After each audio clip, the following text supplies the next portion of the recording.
people thought of the Mandalorian finale, which I don't know that anyone is really that conflicted on this, to be honest. I feel like everyone's kind of has similar feelings about it, just based on what people have said here and then based on what I've seen on TikTok and Twitter and stuff like that. I'm just reading some of these because some of them are like super positive and then other ones are like, what the heck was this? And then some of them are like super neutral. Yeah, for sure. So maybe what we do is let's kick off with our last t-shirt winner. Oh, yeah, sure thing. Last t-shirt winner, who's actually always written some good questions and theories and stuff, but he is winning the last t-shirt giveaway for this foreseeable future. It goes out to our winner of this week's best viewer question theory. Goes out to Matthew Fab. Matthew wrote, "Great episode with some incredible action. While action-packed story-wise, it didn't quite pay off some of the things set up this season or even from the last episode, like the lack of spy. So, do you think Gideon is dead, is his question. Do you think all of Gideon's clones died? As I think it is possible one of his clones survived or that he had more clones hidden elsewhere on another base. However, in current Star Wars canon, I don't think it's possible for memories to transfer to new clones. Looking it up on Wikipedia, this was something that was eventually possible in Legends canon with something called the memory flash or memory imprint. We will have to wait and see if that is brought into current canon. Bringing Gideon back as a force-wielding clone, no matter if he had his old memories or not, would be of great interest to the Empire and Grand Admiral Thrawn. Since Dr. Pershing had his brain fried, but his work was apparently successful, they will want anything that can help them. So beyond just bringing back yet another character from the dead, story-wise, it could tie back into the larger story as the Empire Remnants tries to bring back Palpatine from the dead." Good research here, good theories, good lore, looking up legends and stuff, and good question. What do you think? Well, I have several thoughts here. The first thing is, didn't they kind of screw themselves over by mind flayering Dr. Pershing? I mean, That kind of seems like a big deal. I mean, there are other scientists, obviously, that in the Empire that experiment with cloning. I mean, like, Dr. Hemlock could still be around doing his thing. We don't really know. But Dr. Pershing seemed to be, like, a really important piece of the puzzle. And so for them to kind of end that thread... I don't know how much more of the cloning story point they're going to move forward with. I mean, maybe they mind flayed him because Gideon was like, only I want this information. And I don't want anybody else getting it because I'm a selfish person and I want to clone myself and do my own thing separate from the Empire.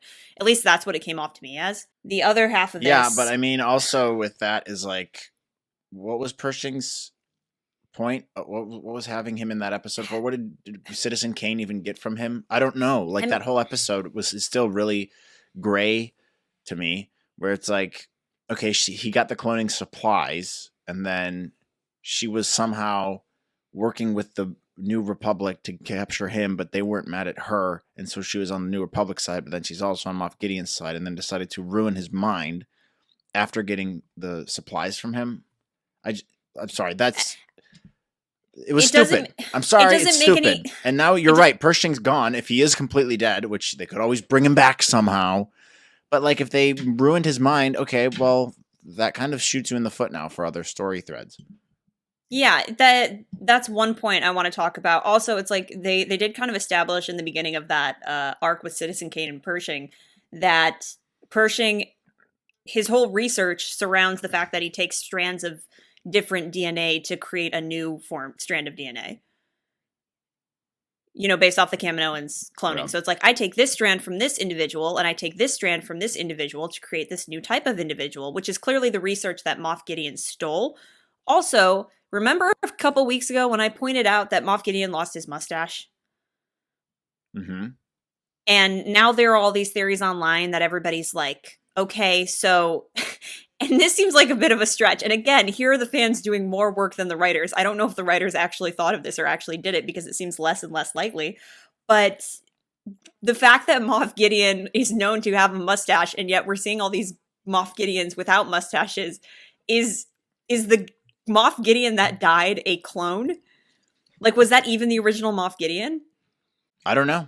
I mean, we talked about this in our last episode. I don't know. That's the theory. I don't think he's dead. I think we would have seen a body. They would have made it more final if that was the case. I mean, even if he did blow up, there's clones.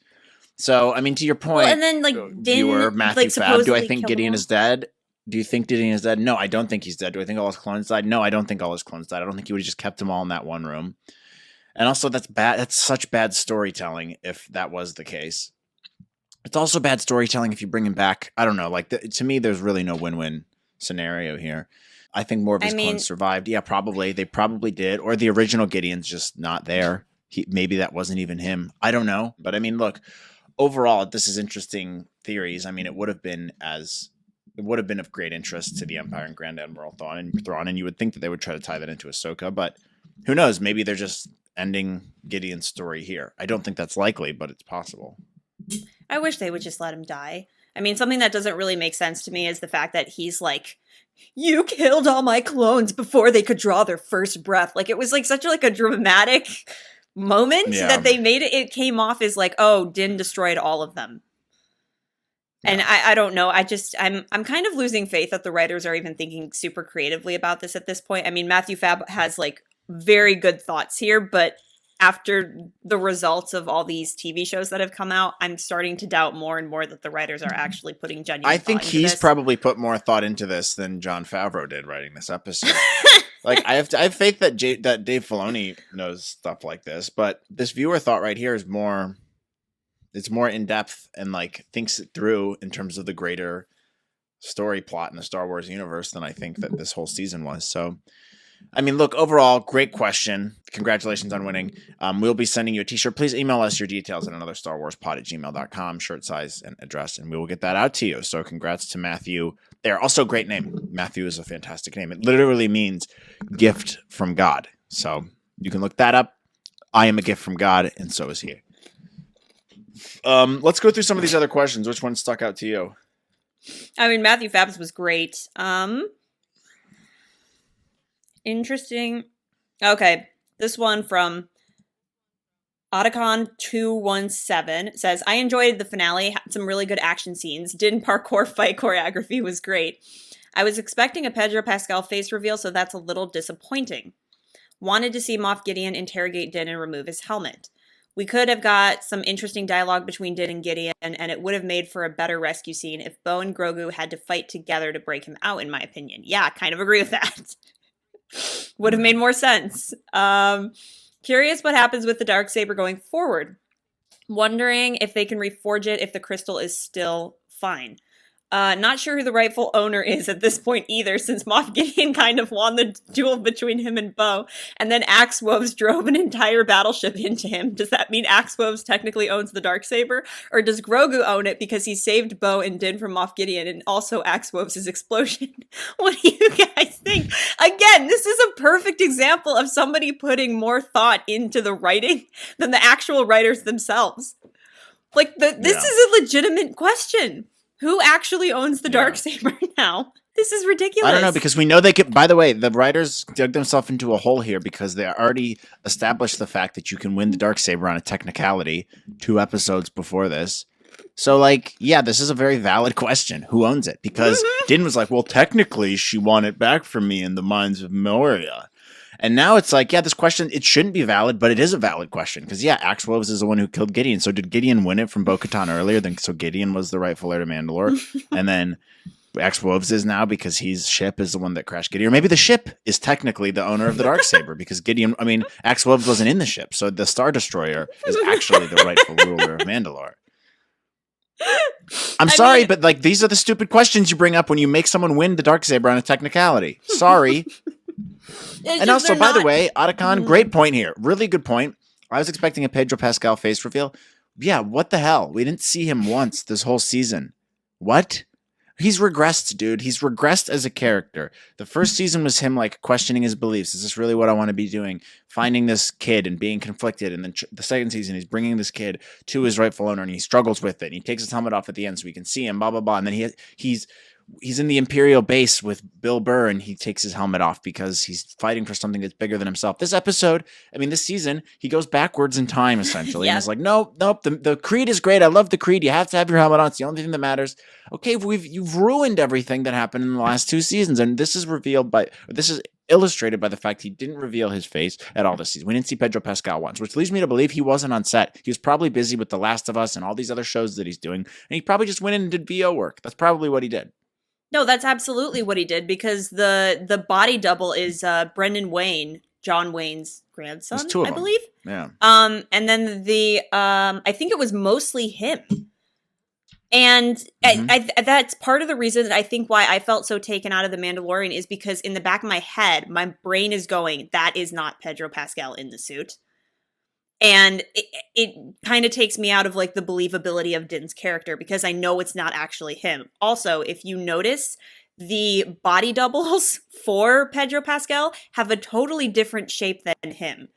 Like like these guys that are in the suit are like obviously very strong, super buff. The way the armor fits like them very differently. Like they almost feel like they're busting out of the suit a little bit. Whereas if you look at like season 1 with Pedro Pascal in the suit, like he's a lot thinner of a guy. Like he's still well built, but he's not as beefy as these two dudes are. And I'm sorry, like that seems like such like a minuscule thing to comment on, but it does kind of bother me. Hey, they should call this the nitpick show, because this is the stuff that we nitpick at. But Melissa, I don't think that's a ridiculous thing to say at all. You know why? Because when you look at a really, really excellent TV show, they've thought these things through. Every detail matters. That's what makes a great show a great show. So when I talk about Sopranos, for example, or I talk about, I mean, even The Last of Us, I'm watching that right now. The details in that show are insane. The writing in that show is so good. It's a really, really awesome show. Same actor, okay? And it's like in a weird post-apocalyptic world. You're dealing with fantasy elements here, kind of like mushrooms that infect people. The writing in that show is so good. The believability, the little attention to details with every little thing here and there. There's a couple episodes showing how certain people survived. I don't want to give it away if people haven't seen it yet, because I know it's just recently come out. But there's these little details in the show that add to it subconsciously. And when I'm talking about something like The Sopranos, like there's such tiny little details of like, I don't know, there's a scene where they're looking at a guy's ID and the guy's name was like Edgar or something, or Eddie. And it's like, but his real name isn't actually Eddie. His real name is like J. Eddie Hill or something. And you see it on his driver's license. That's a tiny little detail that like, it sounds stupid, but like the writers had to make a conscious decision to go, so his name's Eddie, but that's actually his middle name. And his first name's actually J. So we're going to make it J.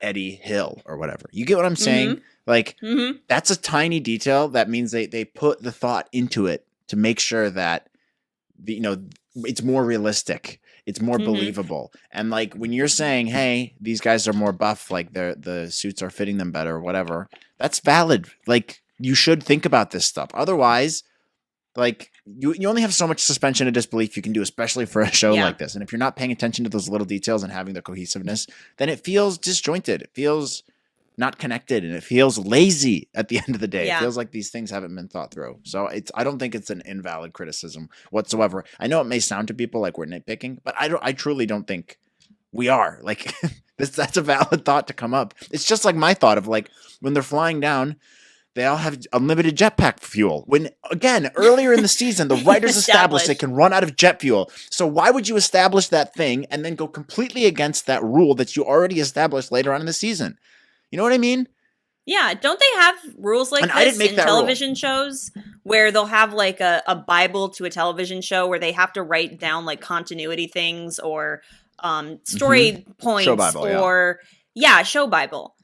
And where you put all these details in so you won't miss them in later episodes if your show happens to go on for 3, 4, 5, 6, 7 seasons. But it just doesn't feel like they care enough to do that or make sure that everything makes sense. They're like, oh, we can just... And Star Wars fans are known for looking for the details. I mean, like, they'll say things or they'll have signs.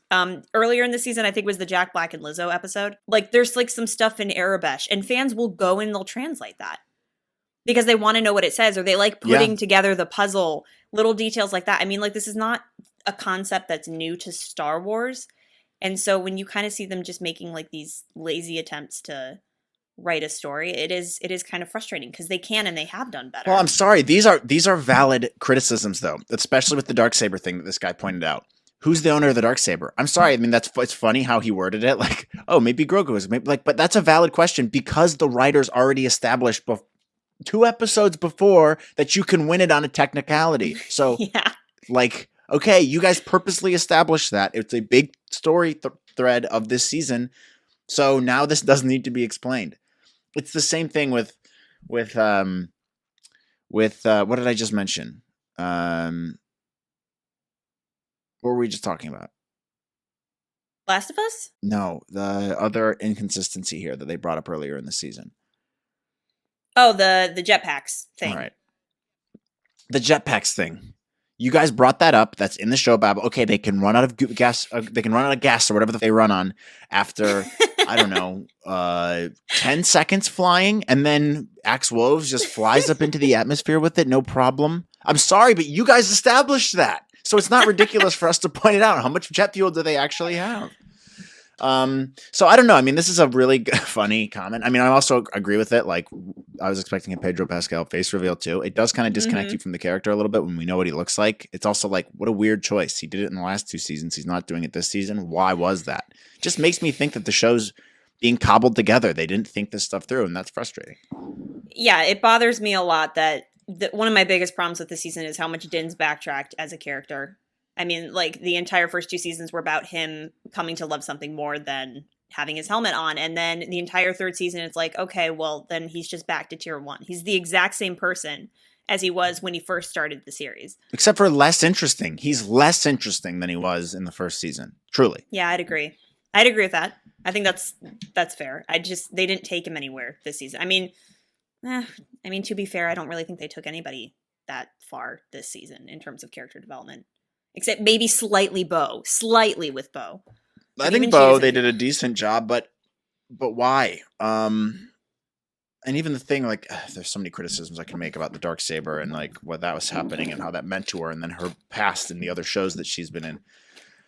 Well, nobody apparently cares who rules Mandalore now. You know? No. I mean, that's the other thing. So I'm sorry, writers. You guys killed, and you brought this up last show. They kill Paz Vizsla. Don't mention him. No, he's dead. One of the guys who's been in the show since the beginning. We murdered him in a very dramatic way, and no one mentions it. Not even his son with his Walmart armor on. Doesn't care. Okay, we're done. Sorry, that character's done. Oh, the Darksaber, that big thing that all Mandalorians really care about, that's been a big part of the Star Wars universe and lore for years. It's broken? Yep. No, we're not going to mention that. It's fine. Not a big deal. Not even the armorer who loves jerking off to this stuff. Same thing with Bo-Katan. She can't help herself, but always want to have the Darksaber. She just doesn't care anymore. That's bad writing. I'm sorry. What do you want me to say? That's lazy. They didn't think it through. It's bad, dude. And is it an entertaining show? Yes, it's been an entertaining show. But if I'm comparing this to other TV shows and other Star Wars TV shows, it's bad. It's not well done. It was lazy and not thought out.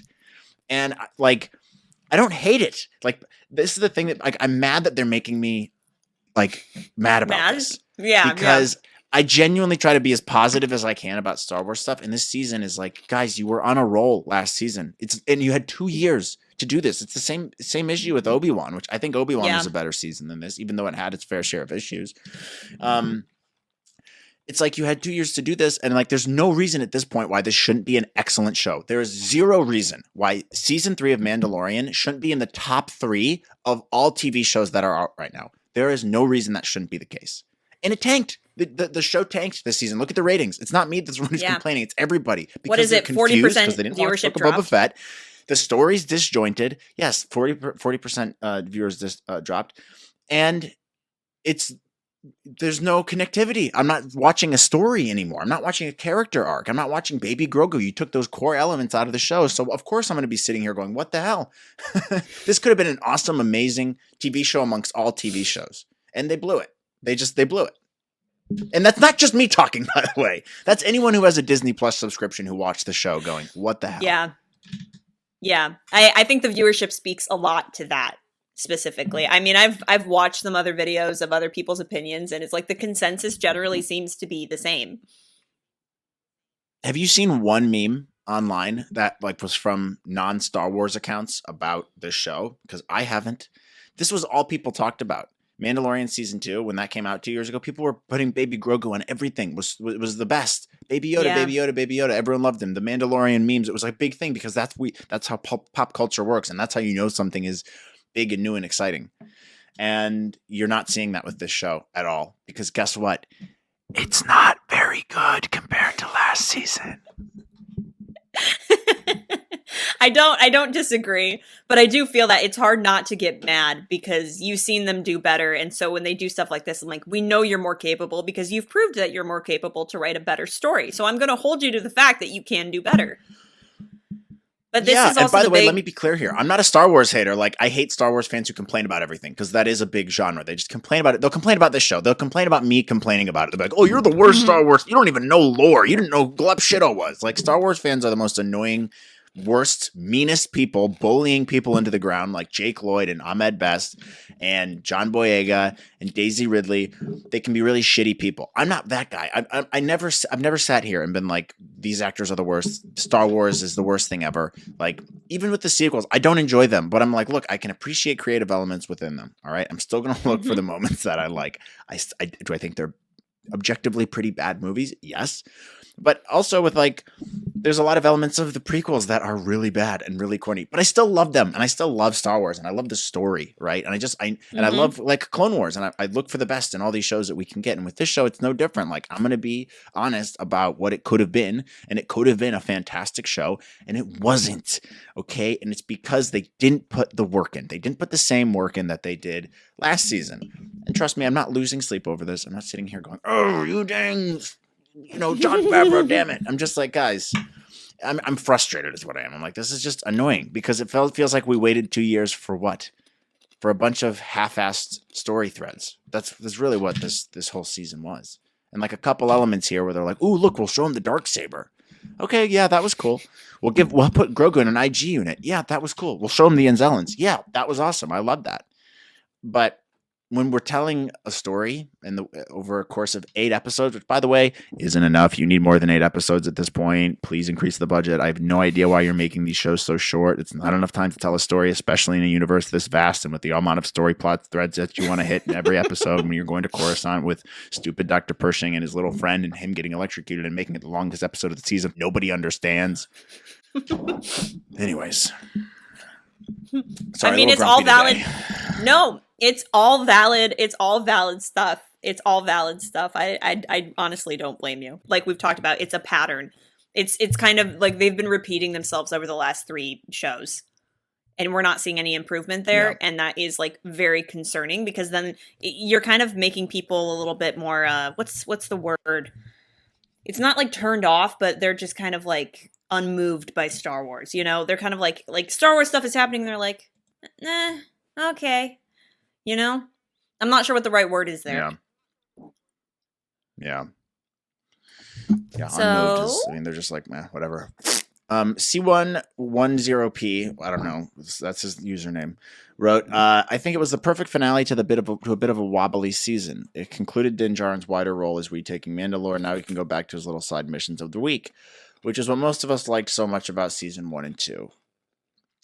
I agree with a part of this. I don't agree with the whole thing. I don't think it was the perfect finale. I mean, it was definitely good. It was very fitting for this season. It was what you expected. It was very generic. All right, they retook it. You know, there was really no stakes. Gideon, they defeated the bad guy, and they moved on. You know?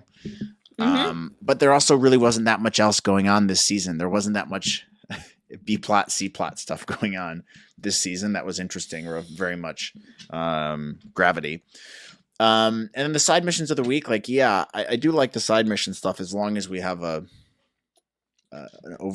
say this word so much, but like an overall story for the season, that's what we had the last 2 seasons. Yeah.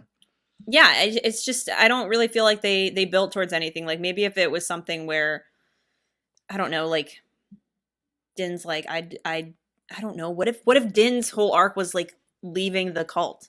And that's why he ends up with Grogu, where he ends up with Grogu. Not because it's like a part of like, oh, now you must take your apprentice and go experience the world. It's essentially what the armorer said. She was like, oh, go take him and have your own little missions in life. Like, it would have just been so much more interesting had Din been like, I can't be a part of this anymore. I surrender, I don't know, my life to this kid. And being a part of this group isn't serving me anymore, and I therefore choose to start a life with this child. But I think they're scared to do something like that because the whole intrigue behind The Mandalorian in the first place was the fact that it was this mysterious bounty hunter whose face you never saw, and I think that they're afraid to let go of that and let it become something else. Yeah, probably. Also, I don't know that I think something happened behind the scenes for this season that impacted Book of Boba Fett, which in turn impacted this, and it just had a big domino effect in a really Well, dude, they canned really that negative show. way.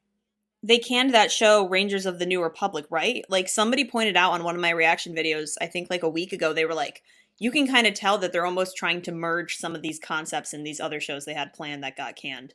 And I think that's what's happening. You know, especially like with the stuff with like But you Carson can't Teva. do that's lazy. It's so Yeah. lazy. Don't do that. Rewrite them and take longer if you have to. It's okay. We're not going to be mad. It's better that than sitting here like we are now going, what was this? Like, what was this? What am I doing here? I don't know. Like, there's just no cohesion between the episodes this season. And I think they need to stop. I think they really need to stop crossing over these television series. Like, they're afraid to let them stand alone. It's like, why do they constantly have to be tying into each other? It's okay to have these threads, but like, can we not have one character come into another character show and then take that over? Like, can't it just be about like a particular set of individuals and you let them have their story without it needing to? It's very Marvel-y. Like you said, like how you talked about with the Marvelization of Star Wars. It's totally a Marvel move, but it doesn't work for Star Wars. At least I don't think so.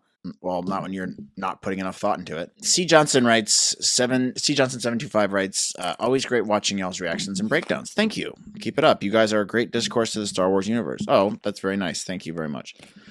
As for the season, a good arc for the story of the Mandalorian society, but not so much for the individual characters. The last 2 episodes definitely stole most of the season's budget. And I can see why the other episodes were a little lacking. We're working with less. Well, Jack Black and Lizzo will now forever be a part of Star Wars. Not sure how I feel about that. I think next season will return us to the bounty hunter lifestyle of Din Djarin and Din Grogu with a little Mandalorian culture and society building mixed in. Will Grogu might the myth the sword? Yeah, I mean, it depends on when the next season is. We'll probably have to wait another 2 years, to be honest. And I'm not excited. Like, I'm just like, okay.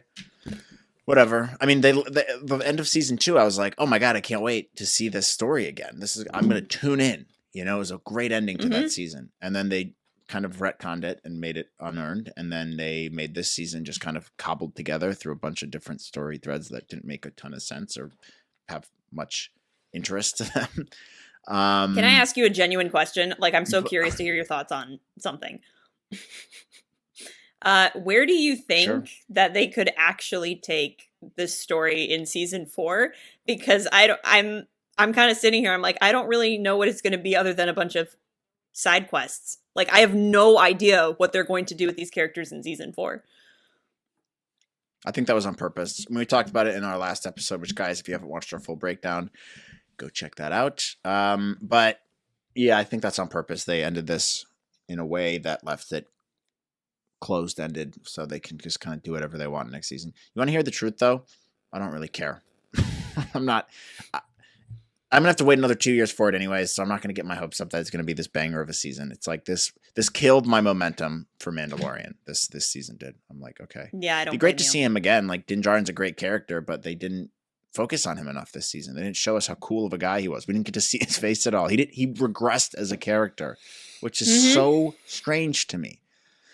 And I know someone will probably argue with me. Well, technically, he actually was the one who increased his depth of Mandalorian culture the most. No, I'm sorry, guys. That's not correct. Maybe that's the way you interpret it, but I promise you, your average person watching this is going, meh.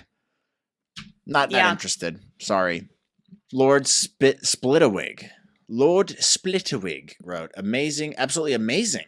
I loved it so much. The suspense of Grogu locked in with the Praetorian Guard was harrowing, and the aerial fight between the Mandos and the troopers was awesome, especially the armorer wrecking fools with her hammer. It was just so good, I couldn't be happier. All the Mandos were faithful and true badasses, no traitors, no spies. See, I think that's lame, though. Like, it's just like, it's vanilla ice cream all down the middle. Axe Wolves took out Moff Gideon with his former Star Cruiser.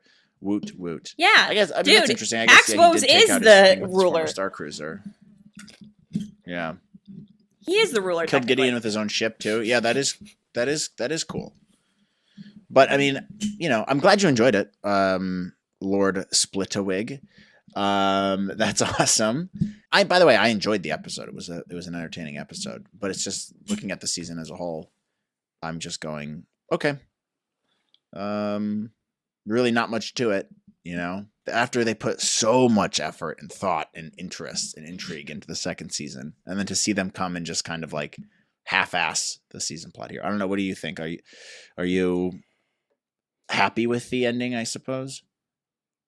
I feel indifferent, if I'm being perfectly honest. Like, it's like I told you our last podcast episode. I watched this twice. This same day it came out, and then like the following day, it's just I didn't think about it much. And I feel like a well-told story will stick with you for a while, like, those things that you watch, and I'm calling myself out here. It is so embarrassing, but it's like you will literally like lay in bed at night and you're like thinking about these scenarios or these characters. You're like creating new scenarios for them in your head. Like I did that a lot with Mandalorian season 2. It just excited me so much. But at the end of this season, I think this was the word I'm looking for, is like many people, I just feel indifferent. I feel unmoved by it. And I haven't thought about it much. And honestly, I'm kind of in the same boat as you, where it was like, I'm not like dying for Mando season 3. Like, I don't hate it, but it hasn't done anything to spark any genuine interest or excitement for the following season. And I don't like feeling that way. In comparison, it's like the way I want to feel is the way I felt when the last 4 episodes of Clone Wars were airing. That was like the most excited about any Star Wars content I've ever felt in my entire life. And I don't think I've felt that way since. Correction, I have not felt that way since those last 4 episodes aired. So I'm indifferent. That's the best way to put it. Yeah, that's fair. Also, to this person's point, no traitors, no spies. That's boring. You named an episode The Spies, and I love this because everyone on TikTok today and on the comments and stuff is like, well, he's actually referring to the Israelites and Moses, and there was a lot of different religious interpretation. I'm like, guys, you're looking into it too much. That's not what it is. It's a Kane. It's Elia Kane, whatever that chick's name was, and then the other Imperial guys who have roles within their own respective governments.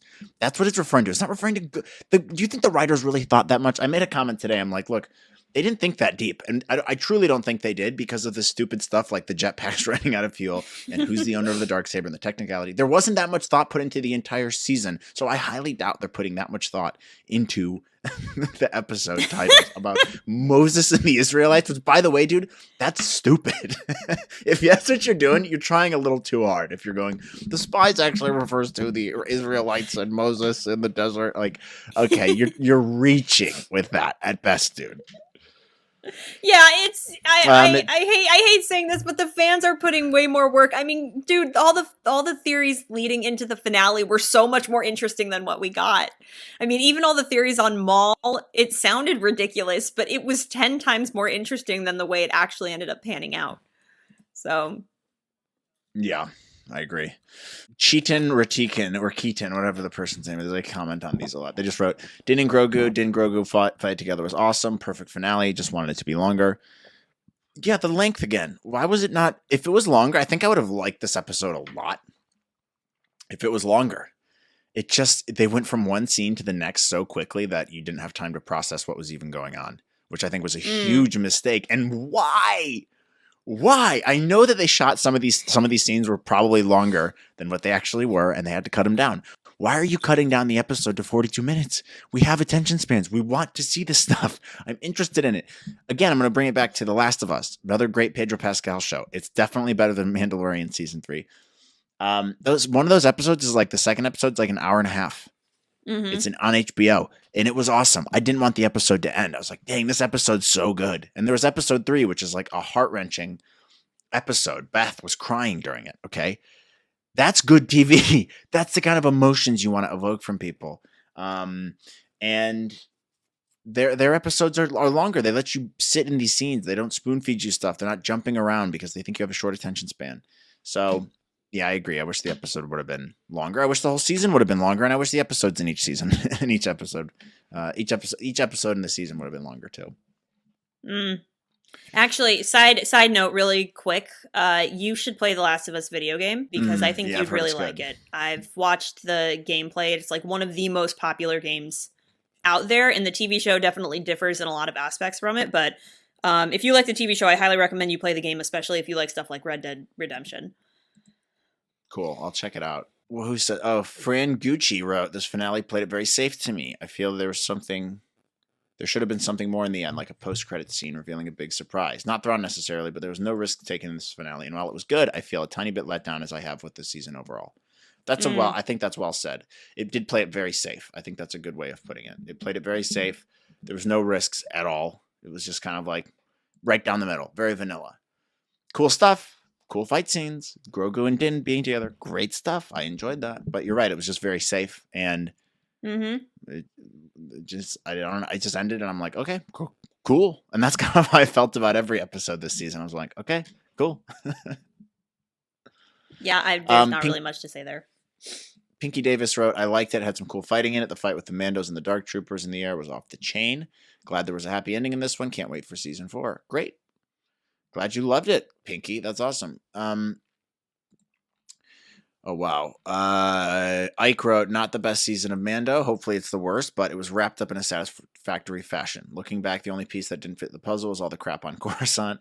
It ended a cliffhanger or a post-credit loose end, which it didn't. It would have been a crime, a waste of film, and a sign they truly are taking my subscription for granted. Oh, if it ended on a cliffhanger or post-credit loose. So onwards and upwards.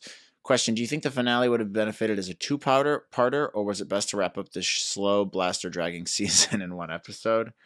Would the introduction of another character such as Thrawn help the season be more digestible? Would it have been out of place or consistent with the way this season played out? Well, to answer the first part of this, yeah, I think it would have benefited as a two-parter, but I think even if you combine this episode as a two-parter, it's just they don't even match up that well with each other because, like how you pointed out in our last podcast episode, with the way the last episode ended with Din getting taken, the following episode doesn't look that great because then he escapes within 5 minutes.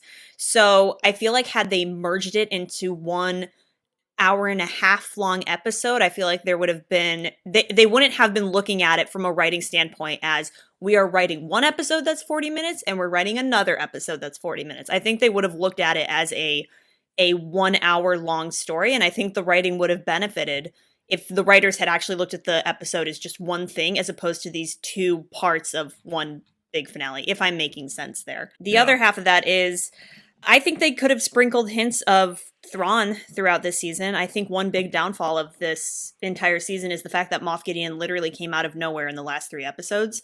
There was no build up to that. They didn't really plant the seeds. I mean, you kind of knew he was coming back, but they didn't really explore that plot thread until like the last 3 episodes or so. And so I feel like they really just kind of killed the hype of his return. And I feel like that's something that they needed to do throughout the season. Also, I have a feeling that they're strictly trying to save Thrawn for the Ahsoka show. Like, they want that character to appear in the Ahsoka show. But they even could have dropped whispers or little plot threads about Thrawn's return or how the Empire is getting really nervous. Because they're like, is he coming back? Is he not? Like, maybe some people in the Empire actually fear Thrawn. Moff Gideon could be one of those people. And you could see that part of his reason for creating the clone army of himself is because he fears Thrawn. And he wants to take Thrawn out before Thrawn can come back and threaten what Moff Gideon's trying to do. But again, they didn't put any thought into that. So, no. I mean, this season would have benefited from a lot of changes. But I just don't think the writers are putting in the work. But it is funny seeing how many problems there are in the season and how easy they are to fix. And yet no one has been making the effort to fix them. So... I mean, yeah, the only thing I'd add to this part of the question from the viewer, or the comment, is like, the only piece that didn't fit the puzzle was all the crap on Coruscant. I think there was way more pieces that didn't fit in the puzzle in this season. The Darksaber stuff, the Paz Vizsla stuff, the Stormtrooper guys that are Mandalorian stuff. Din's character didn't have an arc at all. He went backwards in time. Who are the guys? The Stormtrooper guys? They're just guys. And how did they break out Moff Gideon? Who got them their stuff beforehand? What was his plan? That's a huge plot hole, dude. Like, they don't explain that at all. Did they actually talk about who ended up breaking Moff Gideon out of, like, did his clones break him out of the Republic prison? Because that's what I'm saying. Captain Teva was like, oh, there's Beskar in this ship. There's Beskar alloy in this ship. And then Moff Gideon, like, kind of mentions the Beskar alloy. So I'm like, did you break yourself out of prison? Or was it your slightly cooler stormtroopers? They never clarified that. And why do they want to break you out? There's no, like, I get that, like, the First Order's coming, but in this period, the Empire's supposed to be in shambles. That's what we see them being like. Like, it's weak in the first season. These stormtroopers who are all beaten up and dirty and stuff with Werner Herzog's character. I would like to see the baby. And, like, you can see the Empire is in ruins. But now all of a sudden, it's all well put together. Again, not well explained. And it is kind of obvious, too, that the entire point of this season is to put a Band-Aid on the sequels. Like, that, to me, is the primary reasoning for this season, because they had, like, little hints of, you know, some sequel-connected stuff. Like, it wasn't, like, really there. It felt more prequel-y at times, but you could see that throughout seasons 1 and 2. But this season really feels like a damage control season, but they're not even damage controlling it that much, because the more we talk about it, Matt, the more I'm realizing how many problems actually existed, not only in this episode, but in the season as a whole. Like, the more people send in their comments, the more I'm reading, I'm like, wow, this really was a disaster. Yeah. Well, a couple quick thoughts here. Steve McGowan wrote, I think it was a great series finale. And that's it. He didn't elaborate at all. DD wrote, I think it's the ending of Din's story, not just season 3. Some people think it was the series finale. My daughter and I loved the theme Stronger Together, the Mandalorians, and Grogu and Din. It was great. It was good. Ended as if it was the end of Din's story. I would say the ending of a certain chapter and beginning of a new one, but it did have a nice closure to it. Sheaf wrote, Nothing Burger. Gertrude wrote, It's like the Reva show, a disaster. Yikes. Brandon Deeks wrote, I was pleasantly surprised. Only a few issues left to be resolved. No one of great importance died. Solid 9 out of 10, leaving my season total 7 out of 10. Now if we can just kill off Hux before the end of season 4, leaving Thrawn the big baddie, the sequel shouldn't happen. Oh, well. Ryan Campbell wrote, in isolation, it was a good Mando episode, but in the context of the season, it was the finale. I was left unsatisfied. There was just too much meandering this season, and then they tried to cram the resolution all into a 30-minute episode. No mention of Paz at the ceremony, no goodbye from Din to Bo, and no setup for Ahsoka. These are all great points, and you know what? See, that's another thing. I said the same thing. Din and Bo didn't say anything to each other. I said the same thing, where this is what they do. This is what Star Wars does with their shows now. They did the same thing with Bad Batch.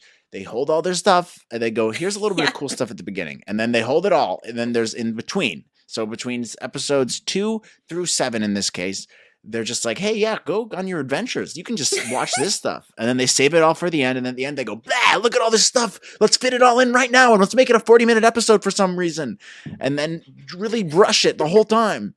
And then you're like, oh, wow, this is cool stuff. And then they're hoping that'll tide you over. No, dude, don't cram that all in. You have good story threads that you can play on throughout the whole season. But I agree with that. I agree with what Ryan's saying. Yeah, no goodbye from Din to Bo. What was that? That is so weird. Ceremony? That's so they weird. Left so much unresolved, especially because Din and Bo were supposedly like forming this relationship. They were dating. Yeah, they were forming this relationship. And by the way, I even admitted in my reaction video, I was like, okay, I can see Do Kajarin happening. But even that wasn't like fully concluded at the end of the season, where she didn't even like thank him for his help. It's just weird that they didn't have like a final moment of, I appreciate you standing behind me, and then being like, you don't need me anymore. Blah, blah, blah, blah, blah. Again, they're tiny scenes. You don't have to have them go on for 10 minutes, but have it be like a 2-minute scene, a 3-minute scene, and it would fix a lot of the episode's problems. But it's now, as the more we talk about it, dude, the more it's just coming off to me as like sheer laziness. And we're trying to pump this out because we want to make the next big cash, the next big cash number. Cow. Yeah, exactly. Honestly, the fans are having a response. I mean, the subscriptions dropped, and the ratings are not pretty. So, someone actually just commented on our video from that we just posted, which if you guys haven't watched, go watch that. It's our breakdown of the scene by scene. DJ Armando wrote, this ending feels like Jon Favreau's done with Disney and Kennedy. He kind of killed himself off with Paz and tied up all loose ends and gave a very sarcastic Looney Tunes ending. I actually hope Mando is done if it's going to be like this in season 4. But see, I don't disagree with that. I'm like, yeah, I'm not looking forward to the next season. If it's going to be like this, just cobbled and thrown together, and if Kathleen Kennedy got her grubby fingers all over it again, I'd rather just not watch it, to be honest. I'd rather you not make it. And I am, dude. Like, I'm at this point where I'm like, I'm just kind of exhausted with these thrown together stories that like they're so close to being great. Like Obi-Wan was so close So like if you just would have put a little bit more into it with more practical effects on like sound stages and taken out some of these characters and just really like sharpened it, it would have been so much better. Same thing with Andor. I think Andor was so close to being just an incredible show. I know everyone's going to comment on this now. Andor's the best show ever. It's the greatest thing that ever happened to Star Wars. Okay, yes, it was entertaining, but was it like a 10 out of 10 show? No, not even close to me. All right, it's like a 7.5 to me. And I think it was so close to being amazing, so close, and it just they missed the mark in it. Just a couple areas, just a couple areas, and it's just a pattern that I'm seeing with all these Star Wars shows. And I'm just like, and with Boba Fett, you got some cool elements in here, and then you beefed it. And even with this last season of Bad Batch, we have all these filler episodes. You guys were so close to making greatness. It's like I am a little exhausted by it, I suppose, is all the way I feel. I'm still enjoying it. It's still fun, but it just feels like we have a lot of half-baked ideas. Yeah, absolutely. That's definitely what it feels like. And I don't like feeling this removed, but I'm just starting to, like, I don't... all I'm saying is Ahsoka better be great. I just really... I'm hoping that is the saving grace of Star Wars. Because you can also really tell that, like, Dave Filoni had very little input on this season, and I really feel like it took a big blow on that end too. Did we miss anybody, I feel? We just have a couple more. I'll just sum them up real quick, and then we should get going here. Neil loved it. Neil McNulty loved it. He said the episode itself was great, and the fight was awesome. His criticisms are all about this season and not so much about any of the episodes, which I think is fair. Like that's most of my criticism too, is about the season overall. This episode failed to put a pin in all the storylines. I don't mind the Coruscant stuff. I just have no idea why it was there. Like they needed to conclude the Darksaber story more. 100%. Bo or like, Bo talking to Mando or Axe about it. There's always a lot to try to pack into the 8 episodes. Yeah, totally. That wasn't enough episodes. It was definitely rushed. The last 2 episodes should have been 1 episode, frankly. And they should have just made it an hour and a half. I don't know why that would have been so hard to do.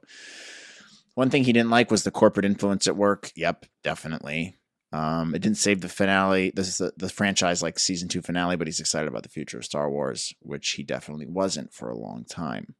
Yeah, I agree with all that. And then the last one is Back to the Future fan. Sorry, I'm not going to read your whole comment. It's very, very long, and we just can't read the whole thing.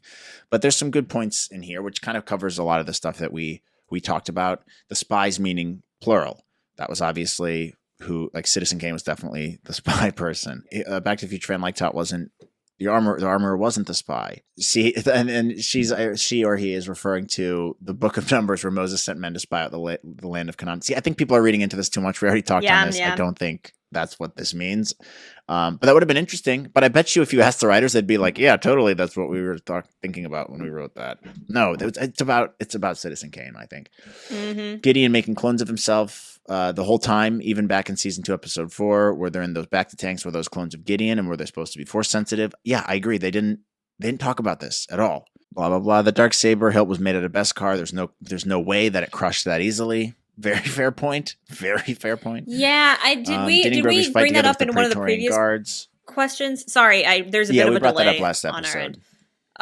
There's a bit of a delay between us. But the thing with the Darksaber, somebody brought this up in a previous question that I don't know that we touched on, but like, okay, so the Darksaber is supposedly destroyed, but is the Kyber crystal still intact, or was that destroyed as well? Even okay, here's another thing, dude.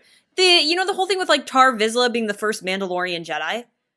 Why was there no conversation about that? And then, I don't know, Grogu's abilities as a Force user, or like that didn't start some conversation amongst the Mandalorians about being like, oh, this kid kind of reminds us of Tar Vizsla, the first Mandalorian Jedi. Like they had an opportunity to do a story there, and maybe Din learns about that throughout the season. Like it's so weird to me how many plot threads and opportunities they've missed out on. It's remarkable. You're right. They didn't really connect us to season 2 much at all. They talk about the fight with the Praetorian Guards, How many Mandalorians died? Was it just Paz, or did I miss a few deaths? Very fair points. They didn't really talk about it at all. Are you kidding that Din never adopted Grogu this whole time? Are you joking? Everyone called Din Grogu's father except himself. Yeah, so unnecessary. That's so true. That's so true. Yeah, another thing about Din Djarin, we're kind of back to season 1 Din Djarin now. He's a bounty hunter, but now he's just for the New Republic, a government he always had a problem with. It's odd to me. And he's got this kid that he takes with him back. He takes with him everywhere. He's back to square one. Agree. This is what we said. He's regressed. He's gone backwards. He's not. His character hasn't progressed at all. He's gone back. So I totally agree with that. Thanks for your 2 cents. Sorry we can't read your whole comment, but these are very interesting thoughts here, guys. Thanks all of you for writing in. I think we all kind of feel the same way. By the way, I by no means hate the show.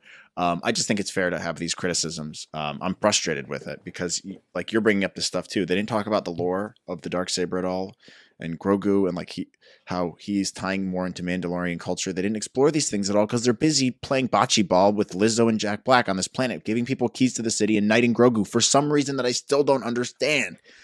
Why did we waste time doing that? If we're doing 40-minute episodes, fine, but you better have some really good quality plot forwarding stuff in there that develops the characters and makes it an interesting story. And they didn't do that. Okay. Yeah. So I'm a little frustrated by that element. Each individual episode I thought was entertaining. I will watch them again, like probably at some point. But is it a season of television I'll ever bring up to my friends? And am I going to recommend this for people to watch? No, I'm not. And I already haven't. Like, season 2 of Mandalorian, I was recommending. I was like, oh, you guys will love it. It's great. It's something for everybody in that show. This one, I'm kind of like, Beth watched 1 episode with me, and she hasn't asked to watch another one. And I'm like, I'm not going to suggest watching it. I don't want to force her to sit through it if it's not going to be good. Yeah. I don't think. I mean, for non-Star Wars fans, this ain't it, dude. It's not. This ain't it. It assumes it honestly, a lot of the season assumes that the Clone Wars fans are watching, and I think that is very problematic. But even for Clone Wars fans who did watch this, like how we're bringing up all the plot threads with the Darksaber or Tar Vizsla or Bo-Katan's development as a character, I still think it's really weird. Like, she's never mentioned her sister Satine once in this show, and that was a really integral relationship. You know, they had a falling out. They had different beliefs, and yet we never got a mention of Satine. That's really weird to me. I'm not. I would sooner recommend. Also, Boba Fett. How have we not talked about this yet? Oh, he was confirmed for this season, wasn't he? Like, officially, and then he didn't show up. I thought so. I thought so. He just wasn't here. I made a meme about it on our TikTok where it's like, "What are you doing?" He's like, "Me, just hanging out in Mos Eisley," and he's like, "Nothing. Just hanging around." He's just hanging around in Jabba's palace. Like, I get he's not Mandalorian. I get, like, they're retaking Mandalore, but still, like, he was a big part of season 2. It was an awesome return. Then they made him a huge pussy in his own show and dominated his show with Mandalorian. And we don't see him once or even get a mention of him or anything. It's a little strange. I'm not like mad about it. I'm just like, it's kind of weird, right? It's just it's bizarre, especially because I am 98% sure that they confirmed him for season 3. I saw a lot of articles going around in like January and February on this. I'm pretty sure it was a confirmed. I thought he was in the trailer too. Was he? Maybe I'm crazy, but I thought he was in the trailer. I don't think he was. Maybe I saw it in like a leaked trailer or something. Dude, I feel so gypped on the trailer now. Like, if you go back and watch it, the entire trailer is building toward this idea that the whole season is gonna be like going through Mandalore or the Mines of Moria or whatever. Yeah. And they accomplished that in 2 episodes. And I'm feeling kind of angry and gypped on that because they made it look really, really cool in the trailer. Like, oh, he's gonna go on this, like, he's gonna go through like this maze and have this really interesting, like, spiritual experience, this spiritual Mandalorian experience. It's like, no, he got through it in 2 episodes. And then he did hijinks for the rest of the season. And it ended up being more about Bo-Katan than it was Mando. Which, by the way, I love Bo-Katan. I think she's an awesome character. I think she's a great addition to the Star Wars universe. It's just, why was 90% of the season on her? Like, we got to stop letting these characters hijack each other's shows. Like, if you want to highlight Bo-Katan, I don't have a problem with it. Give her own series. But she was just stepping all over Din, and I just did not like it. Yeah, they kind of pulled the old bait and switch on us. You're right. They accomplished the those old things in bait 2 and episodes. switch. Bo-Katan, I think, is fantastic. Really, really good character. But yeah, I think overall it was just a miss. It was just a miss overall. Look, that's fine. That's fine. I'm just a little disappointed with the way they kind of concluded this. It could have been a lot more fleshed out, and a lot more interesting, and developed these characters and made me feel for them more. I didn't feel for anybody this season, really. But look, there was great stuff with it. Overall, the pilot fighting scenes from Din in the Naboo starfighter, the Din and Grogu stuff together, Din or Grogu in the little IG unit, it's the action sequences, the choreography, the fighting. There was a lot of really good stuff this season that was really enjoyable. But overall, I'm not. I'll forget about it tomorrow. I think is the best way to put it. So, yeah, But that's it from my end. I don't know if you had any final thoughts. Lackluster. Yeah, that's pretty much all I have to say on that. It was a season of missed opportunity, and I'm starting to feel very removed, and that makes me super, super sad. So I don't have anything more to say. Thank you guys for sending in your questions. Love reading them. Thank you for the participation. It really makes the show that much more fun. You know, I don't hate this show, but at the same time, I'm like, if they don't pick it up, it worries me. It worries me. So yeah. Well, guys, make sure to click like, subscribe to tune in to more content that will be coming out within the next couple of weeks. If you guys want to hint as to what that is, go check out our last episodes because we talk about it. We have a lot of stuff coming up in the pipeline. Also, the Ahsoka show is going to be here. Rebels reaction videos, discussions, that sort of stuff. I'll be in Europe for a month, so I'll be mobile, but I'll still probably be recording some content here and there as I'll be working. But this has been the final, I guess, discussion we're going to have on Mandalorian Season 3 and The Mandalorian for a while. I mean, I wouldn't expect to see another season for another 2 years. It seems like they have too much stuff going on. And I think Ahsoka will be the next big show to break down. So we'll watch that next time. And if you guys want to see those reactions and discussions, make sure to tune in. Thank you for watching. If you guys are new or returning viewers, we're still growing this channel. Please tell your friends and family and your loved ones and your lawyers and your tax accountants about the show. Maybe they'll enjoy it, and we'll continue growing this thing, and we'll make lots more videos in the future. But thanks for tuning in, and we'll see you next time on another Star Wars podcast. Goodbye. bye, guys.